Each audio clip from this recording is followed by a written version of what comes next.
berusaha untuk buat aku mau di apa-apain sama orang. Kamu giniin dia aja nanti, kamu giniin, kamu taruh obat, taruh apa gitu. Kita ngebahas toxic friendship atau toxic relationship ya. Kamu pernah punya pengalaman teman yang toxic kayak gimana? Pernah banget. Jadi dulu aku rasa semua orang kayak pernah mengalami namanya toxic relationship, maupun teman, keluarga, pacar atau apapun itu pasti pernah.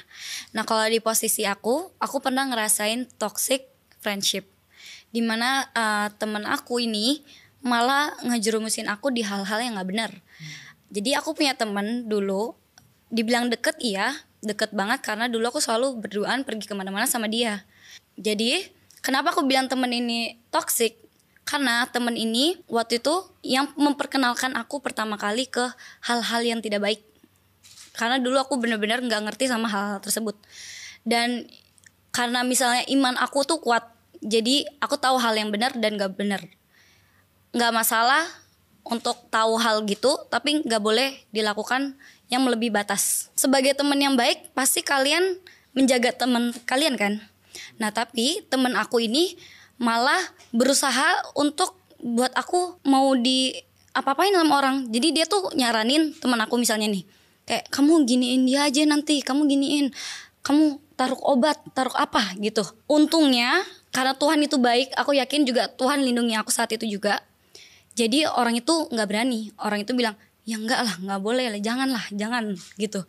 Dan orang itu akhirnya cerita ke aku kalau misalnya temen kamu yang kamu bilang deket itu malah bilang aku yang kayak gini. Dari situ aku sadar nih orang nggak benar, ngomongin aku juga dari belakang banyak banget. Aku di situ cut, bener-bener aku cut off. Aku udah lost contact, nggak ngomong, nggak apapun, udah langsung aku cut off dari hidup aku. Jadi kalian ada nggak pernah punya pengalaman yang sama, teman-teman yang toksik atau hubungan yang toksik gitu, yang membuat kalian malah berpikir wah ini benar-benar teman yang nusuk dari belakang seperti tadi pengalamannya Valeska?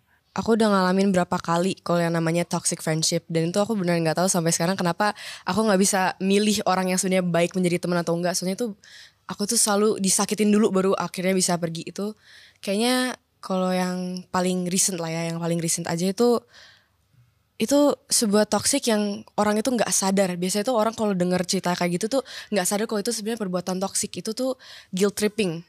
Jadi tuh aku dulu punya temen yang beneran sebenarnya nggak ada masalahnya curhat sama temen, tapi harus tahu ada batasan di mana kita harus stop.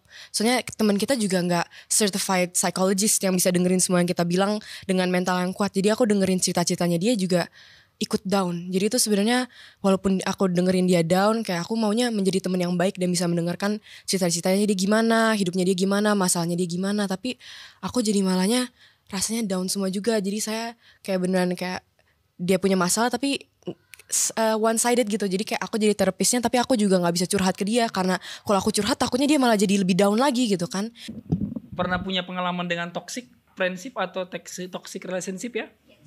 Friendship sih. Kalau dulu aku singkat aja, ya emang waktu dulu tuh masuk ke lingkungan yang emang sama tadi. Lingkungan tuh berpengaruh banget dan di lingkungan yang ternyata emang manipulatif gitu.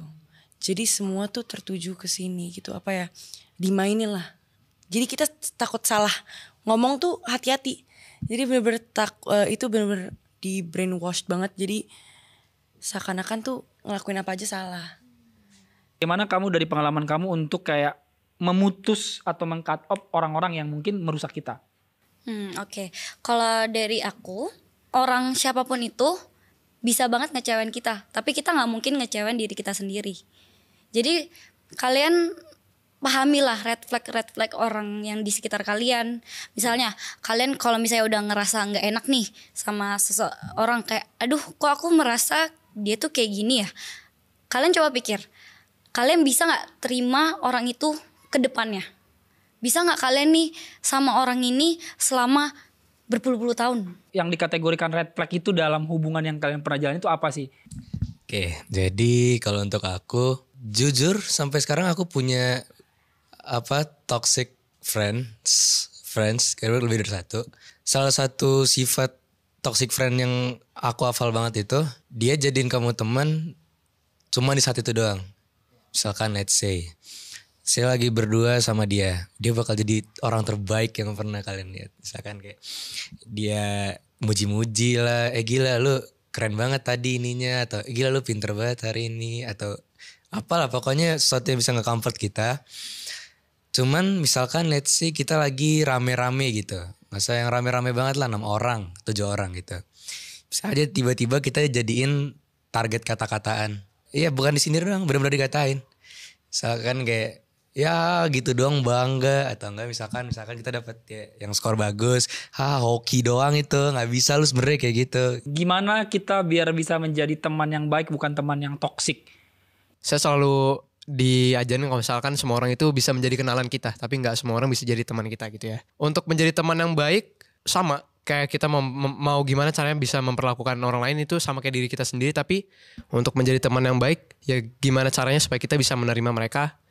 Ya udah ini mereka, ini aku, dan aku mau mendukung dia gimana pun caranya begitu. Jadi teman yang baik ya simple sih, terima dia apa adanya. Jadi yang kayak Ben bilang itu semua orang itu bisa jadi kenalan tapi nggak semua bisa jadi teman. Jadi kalau emang orang itu tuh bring the worst out of you ya berarti emang nggak cocok. Karena kadang-kadang itu kita juga bisa menjadi toxic karena emang nggak cocok aja sifat-sifatnya. Baru kan kita udah bilang kita harus saling menerima ya. Jadi jangan kita berubah karena mereka, tapi lebih ke kita harus ikhlasin aja kalau memang kita nggak cocok aja udah.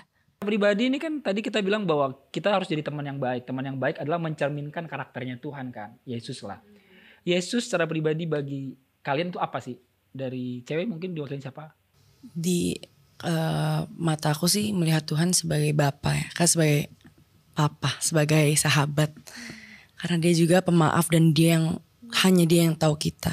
Tuhan sebagai harapan, sebagai tujuan hidup lah. Kalau menurut aku pribadi, Tuhan itu kayak papa aku, teman cerita aku, dan ya overall yang benar-benar take care aku dari kecil lah bisa dibilang ya.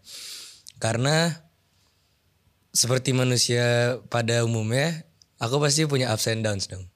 Dan aku juga yakin Tuhan tuh gak mungkin nguji aku lebih dari kemampuan aku.